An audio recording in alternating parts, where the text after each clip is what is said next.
Sumer is one of the first human civilizations from the early human society formed in Mesopotamia, the place between the Tigris River and the Euphrates River. Sumerians formed several city-states around these two rivers. These two rivers can provide them a stable water source for them to drink. Plus, the two rivers flooded several times a year that brought out the silt and nutrients from bottom of the water and create a fertile land for Sumerians to plant their crops. Also, they can use the two rivers as a trading route. Sumerians had a great invention, which is the irrigating system. Irrigating system made the farming works become much more easier. So people don't have to stay at the field for all day long. So people will have more free time to focus on other stuff, like making potteries, making tools, and making clothes and trade with each other. So there will be a lot of tool makers and artisans in the ancient Sumer. So in all centers of a Sumerian city, there's a walled temple with a ziggurat in the middle. There, the priests and the rulers appeal to the gods for well-being for the city-states. From the ziggurats, the priests manage the irrigating system, and the priests also demand a portion of every farmer's crops as taxes. Sumerians built impressive ziggurats for them and offered rich sacrifice of animal, food, and wine. So Sumerians created a system of writing. One of the first known maps was made on a clay tablet about 2300 BC, which is called cuneiform. The writing system is extremely important. It helps them to record important things like laws, investigations in different areas like astronomy, chemistry, and medicine. Also, it helps them to record like trading details, which help them with their economy. Of course, we find one of the oldest writing literature on the clay tablet, Epic of Gilgamesh. Also, historians believe that Sumerians invented the wheel, the sail, and the plow, and they were one of the first ones who used the bronze. So in a nutshell, Sumerians have 5 advancements. First, they have advanced cities. Second, they have specialized workers. 3 and 4th, they have complete institution and record keeping. And 5th, they have improved technology. Hittites are from 2000 BC, and their Indo-European speakers occupy Anatolia. It's also called Asia Minor. Anatolia is a huge peninsula in the modern-day Turkey that juts out into the Black and the Mediterranean seas. Anatolia is a high rocky plateau, rich in timber and agriculture, which gave people who live there a lot of natural resources. The Hittite Empire went on to dominate the southwest Asia for 450 years. Hittites conquered Babylon, the main city in Mesopotamia, and struggled with Egypt for control in northern Syria. Eventually, they signed up a peace treaty with Egyptians. They will help each other with future invader problems. In this way, the two countries ended their war, which saved them a lot of money and people. Also, the two countries can trade with each other and learn about each other's culture, which helps both of their economies. The Hittites blend their own traditions with those others they conquered. They speak Indo-European language but adopt Akkadians for international uses, for trading and communicate. Language is very important, powerful and important tool. It can help them to learn more about others' culture and they can rule the places better. Also, keeping people with their own traditions for living can prevent rebellions because everyone will live in the same life they lived before. Nothing will change. The Hittite war chariot was light and easy to maneuver. The chariot had 2 wheels and a wooden frame covered with leather and pulled by 2 or sometimes 4 horses. The Hittite chariot provided itself a superb fighting machine. The raw materials they needed, iron and wood to make charcoal, were easily available to them in the mountains of Anatolia. The powerful Hittite Empire fought quite suddenly around the year 1190 BC. A lot of tribes attacked them from the north and burned down the Hittite capital city. Assyrian civilization began around 850 BC and they came from the northern part of Mesopotamia. They had a highly advanced military organization. Their flat exposed land made them easy for other people to attack. Invaders frequently swiped down into Assyria from the nearby mountains. The Assyrians may have developed their warlike behavior in response to these invasions. Assyrian king eventually built an empire that stretched from the east and the north of the Tigris River all the way to the central Egypt. One of the Assyrian kings bragged that he had destroyed 89 cities and 820 villages, burned down Babylon, and ordered almost all of its inhabitants killed. This showed no mercy to their enemies. Conquest of Syria was a society that glorified military strength. Its soldiers were well equipped while conquering an empire. Thanks to the iron smelting technology, warriors had good weapons and armors. The Assyrian system of having a local governor to report the central authority became the fundamental model of the administration, or system of government management. In addition, the military campaigns added new territory to the empire. This additional land brought taxes and tribute to the Assyrian treasury. If a conquered people refused to pay, the Assyrians destroyed the cities and sent people to exile. Assyrians had more than 20,000 clay tablet collections. The collection included the ancient Sumerian poem, the Epic of Gilgamesh, and provided historians much of information about the early civilization in Southwest Asia. So the collection of tablets became a library. The library was the first to have many features of the modern library. So in 612 BC, a combined army of Medes and Chaldeans and others burned down the capital city of Syria. Babylon reached the peak during Hammurabi's reign, because Hammurabi collected the existing rules, judgments, and the laws and formed the Hammurabi's Code. Hammurabi's Code has been written on the stones. The laws include the family relationship, the business conduct, and the crime, and also the code has a specific punishments. Here are some videos about different punishments. Oh my god, Alvin, what's that? I don't know. Okay, do this Don't ask me. I should ask you a question because I'm newcomer. You're so here. annoying. Oh, my eye. Let's go to the judge. Now Alvin's eye will get pulled out as a punishment. No. Alvin, it's the time to pay your eye. Oh, Alvin, you blind my eye. Now I become a slave. Yeah, I'm sorry. But I have more questions to ask. Oh, You're a stop newcomer, asking me. No, I just, I forgave you. Oh, So, you're can so you teach me annoying. Oh, my leg. You break my bones, so let's go to my master. Oh, I'm sorry about that. What did you do for him? How much you spent for the slave? 12 gold. I'll pay you 6 gold then. Yeah, that's enough. Yeah. Yeah. Alvin pulled the eye out of Zihan's slave, Steve, and has to pay half the value, which in this case is 6 gold mina. Haha, Alvin, you cannot beat me down. Huh. You break my I think I I can. use your money to free myself. I'm a free man now. Really? Let's fight. My other good eyes. Oh no. Oh, I'm sorry Alvin. about that, Steve. Let's go to my master. You do have a master now. You're not a slave. Oh my god. Oh, Steve, I'm sorry about that. What should I do? let's go to the judge. The judge said I have to pay you $12. Oh yeah, I think so. Alright, For your plan. here you go. I do not have my eyes too. Alvin broke the bone of a free man, Steve, and has to pay 12 gold mina. The Hammurabi Code shows that the government has a responsibility for what occurs in the society. The ruler makes the code to keep the economy in a stable level because they have the repay punishment.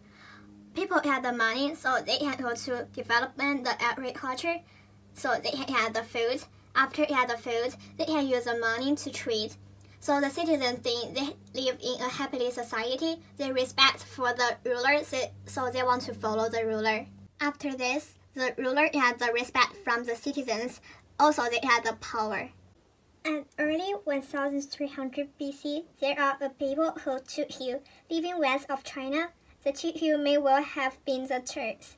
They are good at riding their horses over the plains. They herded goats and sheep, lived in tents. Then the Islamic world met them as raiders and traders. The Abbasids realized their military skills led to their children as slaves.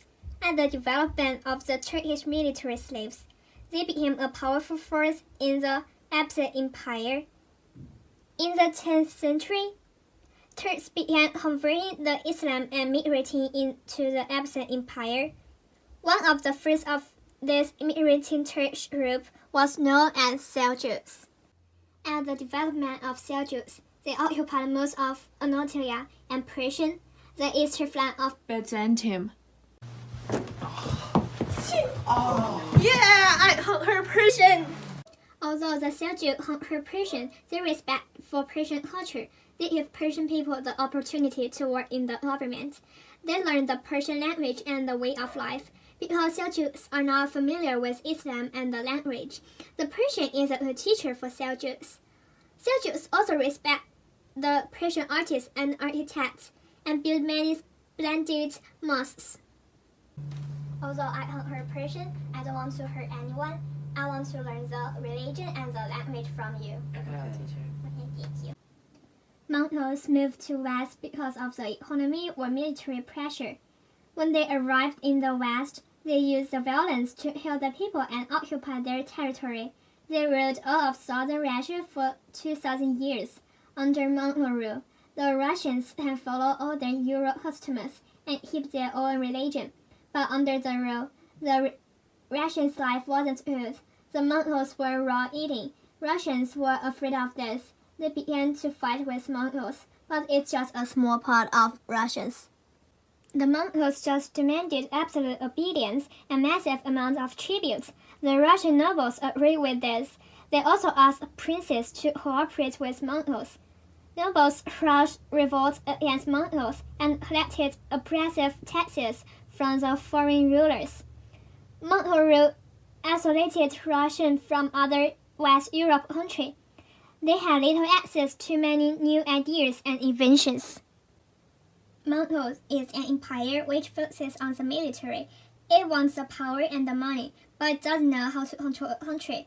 The good thing is, it allowed Russian people to keep their original laws and religions. It's a way to extend power in Russia. The Russian nobles 100% follow the Mongols. They don't have their own idea. They persecuted the people in Russia and helped to crush the revolts. But the Russians are being held by Mongols, and they cannot afford the heavy taxes and they do not have food. So the Russians don't agree with the government and nobles. They began to fight in order to have freedom. This is how the Mongols began to fall in Russia. Because Russia does not have the chance to talk with West Europe countries to get new ideas. It's because Russia cannot follow the step. It makes a big gap for Russia after Mongol rule. Alexander's empire lasted from 336 BC to 323 BC. He became king of Macedonia, which is located north of Greece, at only 20 years old after his father Philip died. Alexander destroyed the city of Thebes when they rebelled. This act secured Greece for Alexander and inspired him to conquer more land. In 334 BC, Alexander decided to conquer Persia and defeated them. He proceeded to conquer Egypt in 332 BC. The Egyptians felt liberated from their previous position in which Cambyses could not tolerate the Egyptian culture. As a result, Alexander was crowned pharaoh and he named a city after him, Alexandria. Afterwards, Alexander proceeded to conquer more land as he was more interested in expanding his empire rather than governing it. At one point, as they marched through the Indus Valley, the soldiers yearned to go home because they had already endured rough conditions for 11 years. Reluctantly, Alexander agreed and returned to Babylon in 323 BC. He had plans to organize and unify his empire, but became ill and died at 32 years old. The Empire of Persia lasted from 550 BC to 330 BC. It was located in modern-day Iran. The land was fertile and contained minerals such as copper, lead, gold, and silver. As a result, trade was prosperous. Having fertile land contributed to a solid supply of food, and an abundance of resources helped trade. Trade is vital to a civilization, for it acquires new resources from other areas and helps establish good relationships or allies between the two civilizations. In 550 BC, the Persian king Cyrus began conquering neighboring land. What makes him unique was that he not only demonstrated great talent in military, but also showed kindness to conquered people. More specifically about his kindness, he prevented soldiers from looting a conquered city and instead he honored their culture and customs. This would later prove helpful as they let the Jews rebuild their city and temple under Persian rule after they were driven out by the Babylonians. However, he was killed in 530 BC while fighting invaders. Cyrus's son, Cambyses, ruled after his father's death and expanded the Persian Empire by conquering Egypt. However, he did not follow Cyrus's example and could not tolerate the Egyptian religion. After his death, rebellions broke out. A new leader surfaced, named Darius. In 522 BC, he seized the throne after Cambyses died. After he spent 3 years stopping revolts, he then focused on conquest. Greece was the only place he was not able to conquer. Perhaps this may have been due to a stronger military. A distinguishing aspect of Darius was also his way of ruling. He divided the land into 20 provinces, and each province could speak their own language and practice their own religion. He might have established this because an earlier leader named Cyrus was also tolerant of other cultures, and that had helped him establish good relations. He also had an effective system of roads called the Royal Road, which helped the circulation of a common currency for the first time throughout the empire. They no longer had to weigh gold or silver, which may have been time-consuming and tedious. Common currency might have promoted trade throughout the empire because it was much simpler. Trade connected the empire through the Royal Road and shows that communication and transportation are quite important. A Persian prophet named Zoroaster reasoned why there's suffering and chaos in the world. He said that the earth is a battleground between good versus evil. The Zoroastrian religion is even relevant today, as the concept of Satan and angels are derived from Zoroastrian beliefs and can be found in Judaism, Christianity, and Islam. Modern-day Zoroastrians can be found in Iran and India. The religion declined in 600 AD when Muslims struggled. The opposites existed from 750 AD to 1258 AD and were a powerful group that opposed the Umayyads. They murdered the Umayyad family except for a prince who fled to Spain and founded a Muslim state. They also moved the capital to Baghdad, Iraq, as it gave the caliph access to trade goods, gold, and information about the empire. In addition, they developed a strong bureaucracy. Muslim merchants had one common language, Arabic, and a common type of currency, which was dinar. Having a common language and currency must have worked for the benefit of traders because it promoted trade. One might be more inclined to trade if currency did not have to be converted. Overall, this makes the process much simpler, which would promote trade. The Umayyads existed from 661 AD to 750 AD. They contributed to the Sunni and Shia split in Islam. The Umayyad family came to power after caliphs, the successors of Muhammad, were murdered. This ended the elective system of choosing a caliph. They also moved the Muslim capital to Damascus from Mecca and shifted to a life surrounded by wealth and ceremony similar to non-Muslims. As a result, Muslims mainly split into Sunni and Shia, though there are some other groups. The Sunni mostly agreed with the Umayyads, whereas the Shia believed that Ali, Muhammad's son-in-law and cousin, should have succeeded Muhammad instead. Religious and political oppression led to their fall.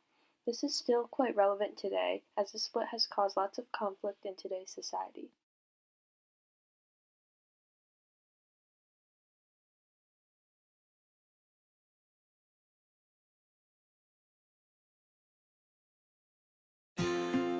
Originally, Safavids were members of an Islamic religious brotherhood named after the founder, Safi al-Din.